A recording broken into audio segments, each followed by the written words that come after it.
हमारी संस्कृति, हमारे संस्कार सदा रहें हमारे साथ। सब्सक्राइब करें तिलक। सर्वसम्मति से दिए गए जनमत को ठोकर मारकर आपके प्यारे श्री राम को घर से निकालकर वन में भेज दिया और अपनी एक चहेती रानी के पुत्र को राजा बनाने का निर्णय ले लिया। तब आप में से कोई उठा था यह पूछने के लिए कि हमारे मत का क्या हुआ?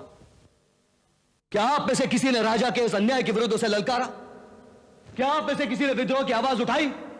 मत का अधिकार होना अच्छी बात है, परंतु जो उस अधिकार की रक्षा नहीं कर सकते, उस अधिकार के लिए लड़ना नहीं जानते, उनका यही हाल होगा। महलों के षड्यंत्र से उन पर इसी तरह राजा थोप दिए जाएंगे जैसे आज आप पर मैं थोप दिया जा रहा हूं। भरत, मैं तुम्हारे बात से सहमत हूं, परंतु कुछ नहीं गुरुदेव, मैं जानता हूं राम भैया आपकी आज्ञा नहीं टाल सकते, इसलिए आपको आज्ञा देनी ही होगी, अन्यथा मैं अन्न जल त्याग करके यही चित्रकूट में अपने प्राण त्याग दूंगा। नहीं वत्स, इसकी आवश्यकता नहीं पड़ेगी। धन्यवाद गुरुदेव, ऐसा लगता है जैसे अब मेरे भाग्य का उदय होने वाला है।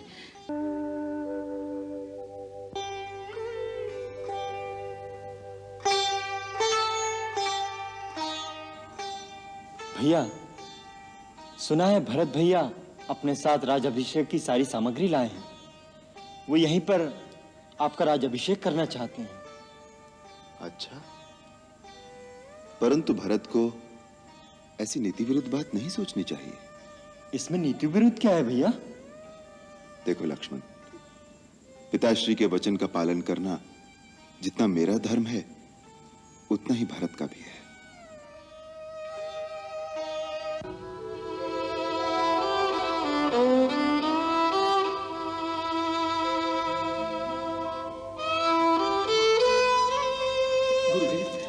वो नहीं माने, राम भैया नहीं माने। क्या नहीं माने वत्स? उनका भाव जानने के लिए मैंने लक्ष्मण द्वारा उनको सूचना दी थी कि हम उनका राज्याभिषेक यहीं करना चाहते हैं, परंतु उन्होंने कह दिया भरत ऐसी नीति विरुद्ध बात कभी सोच ही नहीं सकता। पिता के वचन का पालन करना जितना मेरा धर्म है उतना ही भरत का भी। गुरुदेव आप मेरे लिए कुछ कीजिए, मैं मर जाऊंगा। आप राम भैया को आज्ञा दीजिए।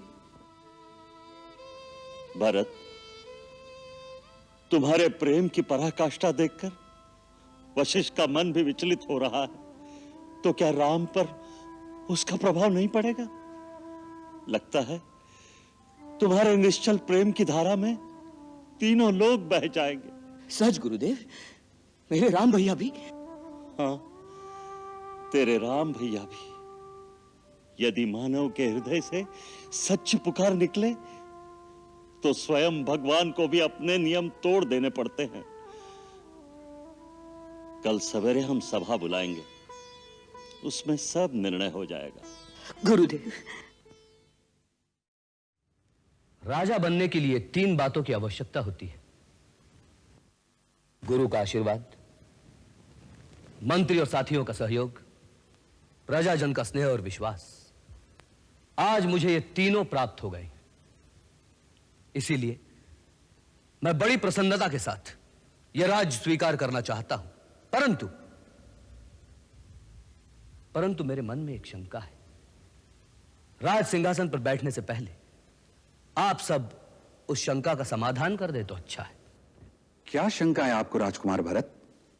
कुछ दिन पहले मेरे स्वर्गवासी पिताश्री महाराज दशरथ ने ऐसी ही एक सभा आयोजित की थी जिसमें आप सब उपस्थित थे। क्यों? उस भरी सभा में महाराज दशरथ ने अपने पुत्र श्री राम को राज्यभार सौंपने का प्रस्ताव रखा था और आप सब ने एक साथ एक आवाज में श्री राम के पक्ष में अपना मत दिया था। क्यों? मैं पूछता हूं, क्यों आपने श्री राम के पक्ष में अपना मत दिया था? क्योंकि राम जैसा राजा किसी देश को बड़े भाग्य से मिलता है। बिल्कुल ठीक कहा। फिर आपका मत लेने के बाद राजा ने अपनी एक रानी के कहने पर सर्वसम्मति से दिए गए जनमत को ठोकर मारकर आपके प्यारे श्री राम को घर से निकालकर वन में भेज दिया और अपनी एक चहेती रानी के पुत्र को राजा बनाने का निर्णय ले लिया। तब आप में से कोई उठा था यह पूछने के लिए कि हमारे मत का क्या हुआ? क्या आप में से किसी ने राजा के इस अन्याय के विरुद्ध उसे ललकारा? क्या आप में से किसी ने विद्रोह की आवाज उठाई?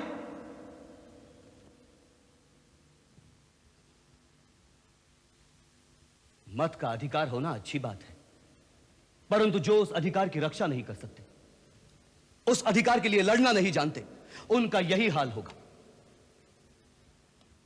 महलों के षड्यंत्र से उन पर इसी तरह राजा थोप दिए जाएंगे जैसे आज आप पर मैं थोप दिया जा रहा हूं। क्या आप चाहते हैं कि इतिहास में ऐसा ही होता रहे? कदापि नहीं। तो फिर उठिए, उठिए और उठाइए वो राजमुकुट और राज्याभिषेक के वो पवित्र सामग्री और चलिए मेरे साथ वन में, ताकि जिसका यह अधिकार है उसका राज्याभिषेक वही वन में करके उसे अपना राजा बनाकर अपनी अयोध्या वापस ले आए। परंतु क्या श्री राम ये बात स्वीकार करेंगे? क्यों नहीं करेंगे? यह मेरी प्रतिज्ञा है कि यदि वो ना आए तो मैं भी राजा का नहीं, उनकी तरह एक वनवासी का जीवन बिताऊंगा।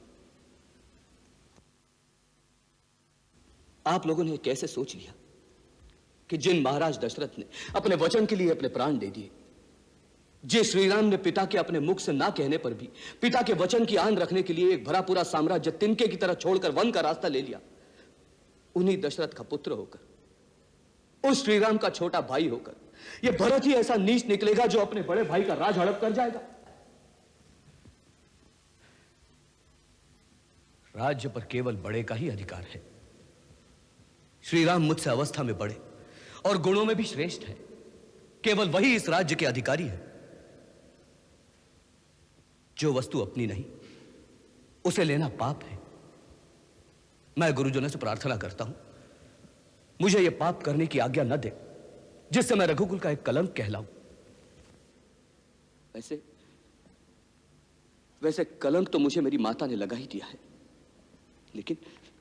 लेकिन आप लोग तो मुझ पर दया कीजिए।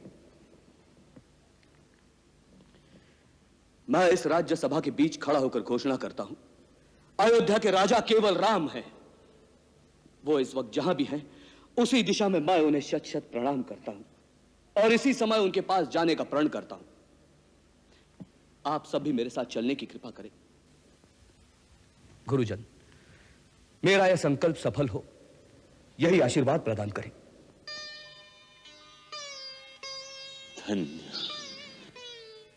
तुम धन्य हो भरत। तुम सचमुच धर्म का अवतार हो। तुम्हारे कई पूर्वज राजा प्रतापी और पुण्यात्मा हो चुके हैं, किंतु धर्म के सामने इतने विशाल साम्राज्य को तुच्छ समझने वाला तुम जैसा महात्मा आज तक कोई नहीं हुआ। तुम राजाओं के राजा हो भरत। तुम धन्य हो। तुम्हारी सदा जय हो, सदा जय।